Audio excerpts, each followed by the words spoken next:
البدع والأهواء، أهل البدع العقائدية وأهل البدع السياسية. نقول بيننا وبينكم السلف، بيننا وبينكم الكتب، كان فيقول البدع بيننا وبينكم. Rahim qala al-Imam al-Bukhari rahimahullahu taala. Ini pembahasannya asar-asar banyak sekali untuk yang bab ini sebelum masuk ke hadisnya. Al-babus sabi'. Bab yang ketujuh, taqdil haidul manasika kullaha. Wanita yang haid melaksanakan, taqdi bukan maksudnya membayar, mengqadha bukan, tapi melaksanakan manasik semuanya, manasik haji, manasik umrah, illa tawafa bil bait, kecuali tawaf di Baitullah, tawaf di Ka'bah itu. Sebenarnya hadisnya telah kita lewati, hanya saja di sini Imam Al-Bukhari ingin membahas masalah amalan-amalan wanita yang haid, termasuk di dalamnya adalah membaca Al-Qur'an. Itu yang diinginkan oleh Imam Bukhari untuk dibahas.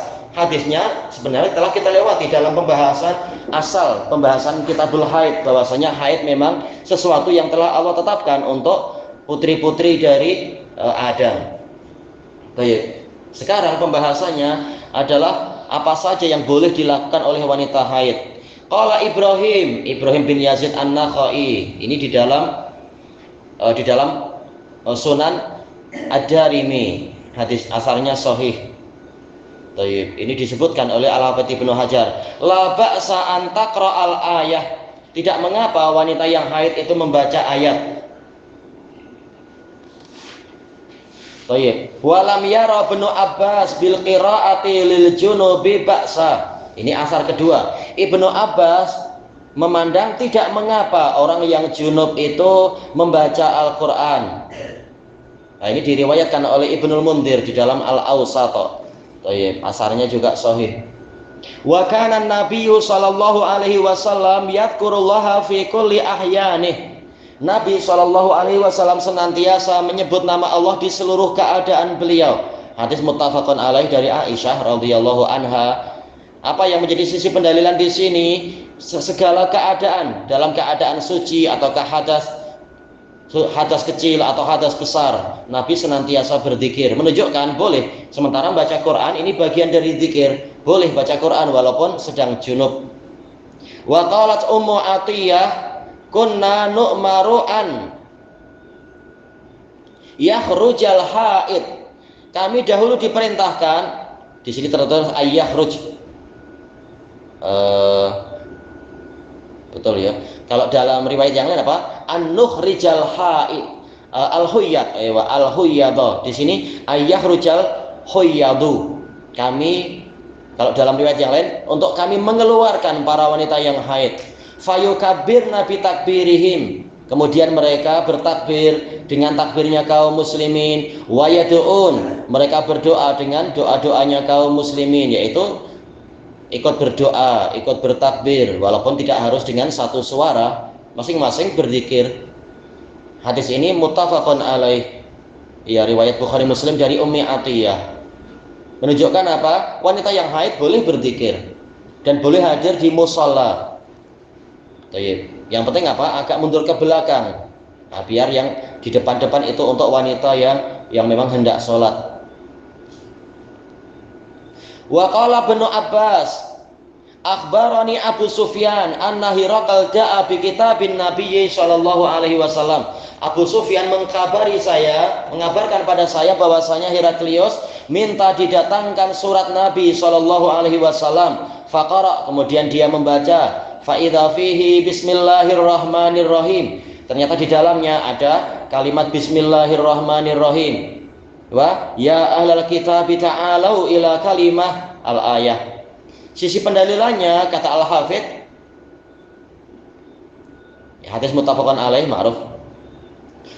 Pendalilannya adalah bahwasanya surat ini dipegang dan dibaca oleh orang kafir, padahal di dalamnya ada kitabullah, di dalamnya ada ayat-ayat Allah. Maka ini menunjukkan tidak mengapa memegang mushaf. Hanya saja jumhur ulama mereka tidak sependapat dengan Imam Bukhari Jumhur ulama mengatakan tidak sama antara surat ini dengan mushaf. Mushaf memang murni betul-betul kalamullah. Sementara kalau surat Rasulullah ini seperti kitab-kitab yang lain, kitab yang mengandungi dalil, seperti kitab-kitab fikih atau kitab daras yang lain.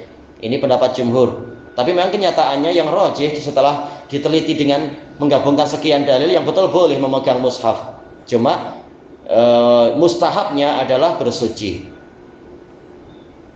Kemudian waqala atau an Jabir hadat Aisyatu fanasakatil manasika kullaha ghaira tawafi bil bait wala tusalli. Aisyah haid. Kemudian dia menjalankan seluruh manasik selain tawaf di Baitullah dan juga dia tidak sholat. Ya, hanya dua ini. Berarti yang selain itu apa? Duduk di masjid, membaca Al-Quran, memegang mushaf, berzikir dan sebagainya. Demikian pula sa'i antara Safa dan Marwah. Ini semua boleh, tidak disyaratkan suci dari haid atau yang semacam itu. Baik. Di sini diberi catatan kaki, ini diriwayatkan oleh Imam Bukhari untuk yang asar Aisyah ini. Wa qala al-Hakam bin Utaibah al-Kufi, inni la adbahu wa ana junub. Sesungguhnya saya pernah menyembelih dalam keadaan saya junub. Ya, tidak disyaratkan berwudu dulu atau mandi janabah dulu. Tidak disyaratkan orangnya itu suci dari hadas dan najis, orang yang menyembelih hewan tertentu. Wa qala Allah Ta'ala wa la ta'kulu mimma lam yuzkar ismullahi alaih. Allah Ta'ala berfirman, dan janganlah kalian memakan dari sesuatu yang tidak disebutkan nama Allah di situ. Tayyib. Yaitu apa? Allah hanya mensyaratkan membaca bismillah, tidak mensyaratkan orang yang menyembelih itu bersuci lebih dahulu. Yang penting dia menyebut nama Allah. Tayyib. Sekarang kita masuk kepada hadisnya, hadis musnad. Qala Imamul Bukhari rahimahullahu taala, Al-hadisul khamis ba'da salasimi'ah 305. Haddatsana Abu Nuaim qala haddatsana Abdul Aziz ibnu Abi Salamah an Abdurrahman bin Al-Qasim anil Qasim bin Muhammad an Aisyah radhiyallahu anha qalat.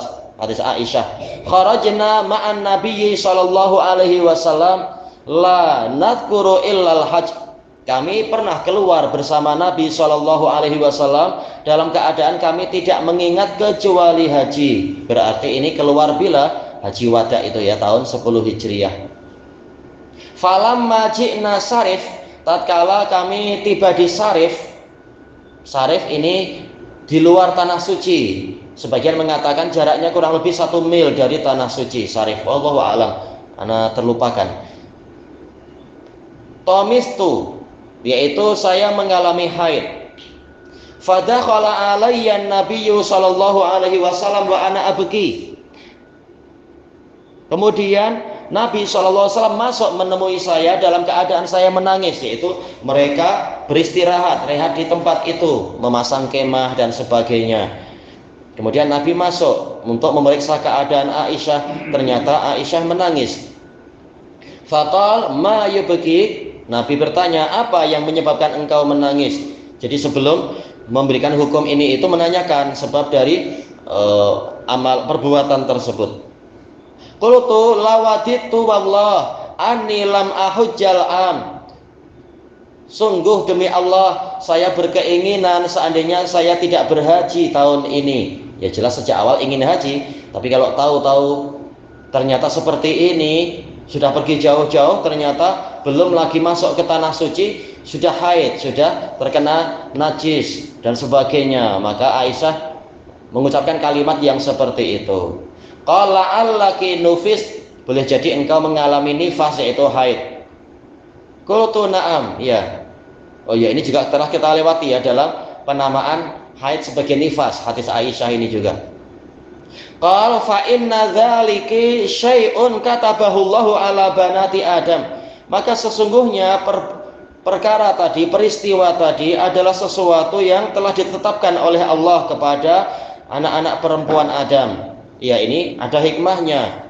Kalau tidak ada haid malah mungkin nanti kehidupan anak malah kacau, kehidupan ibu juga kacau. Kehidupan anak dalam artian janin yang di perut.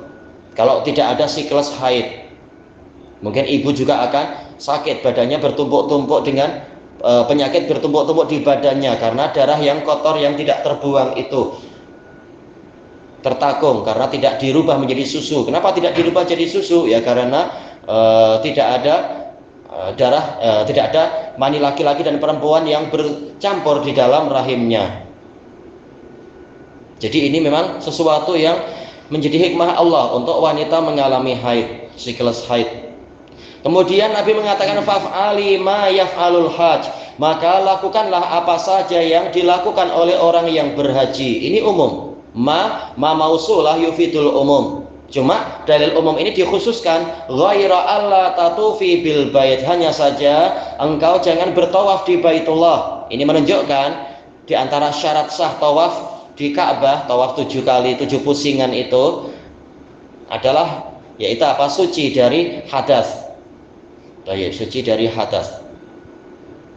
Hatta tatohuri, sehingga engkau suci dari haid tadi dan tentunya mandi agar betul-betul apa? Suci dari hadas itu. Karena ini hadas yang hadas akbar, wajib mandi.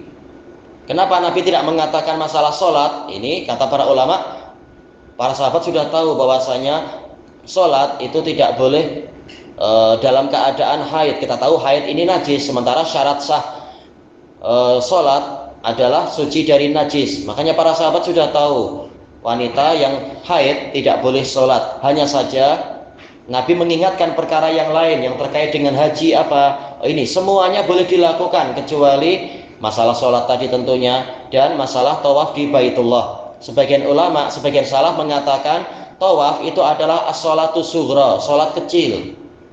Kenapa? Disyaratkan ini, syaratkan itu, ada zikir-zikirnya. Tetapi diperbolehkan di dalamnya pembicaraan. Ya boleh bicara sembang-sembang, tapi secukupnya, bukan malah berniaga di situ tentunya. Itu masih masjid Baitullah. Di sini Imam Bukhari meriwayatkan dari Abu Nuaim, salah satu guru tertua Bukhari, Al-Fadl bin Dukain, Fadl bin Amr bin Hamad Al-Kufi, siqatun yaqzan, siqah dan terjaga beliau. Kemudian qala hadatsana Abdul Aziz ibnu Abi Salamah, beliau Madani, beliau adalah Abu Abdullah Abdul Aziz bin Abdullah bin Maimun Al-Madani Al-Majishun, yaitu datuknya dikatakan Majishun karena pipinya kemerah-merahan. Baik, ini diambil dari bahasa Persia Majishun. Ini Abdul Aziz bin Abdullah bin Abi Salamah. Abu Salamah datuknya namanya Maimun. An Abdurrahman ibn al-Qasim. Abdurrahman ibn al-Qasim beliau Abu Muhammad. Abdurrahman ibn al-Qasim ibni Muhammad ibni Abi Bakar As-Siddiq. Baik, berarti ini pangkat apa ya? Pangkat cicit kah ya? Cicit dari Abu Bakar. Abdurrahman ibn al-Qasim ibni Muhammad ibni Abi Bakar. Ya, pangkat cicit. Beliau siqatun faqih. Baik. Kemudian Anil Qasim, beliau tadi Madani. Anil Qasim bin Muhammad, sama, beliau juga Abu Abdullah Al-Qasim bin Muhammad bin Abi Bakar. Beliau juga siqatun imam faqih Madani. An Aisyah radhiyallahu anha, ma'ruf beliau ya, Madaniyah, Quraisyah Madaniyah, Ummu Abdillah. Jadi semuanya rawinya adalah Madaniyun kecuali Abu Nuaim. Beliau adalah Kufiyun. Isi hadisnya telah kita lewati. Tayyib, ilahuna wallahu a'lam. Subhanakallahumma wa bihamdika la ilaha illa anta astaghfiruka wa atubu ilaik. Alhamdulillahirabbil alamin. Jazakumullahu khairan.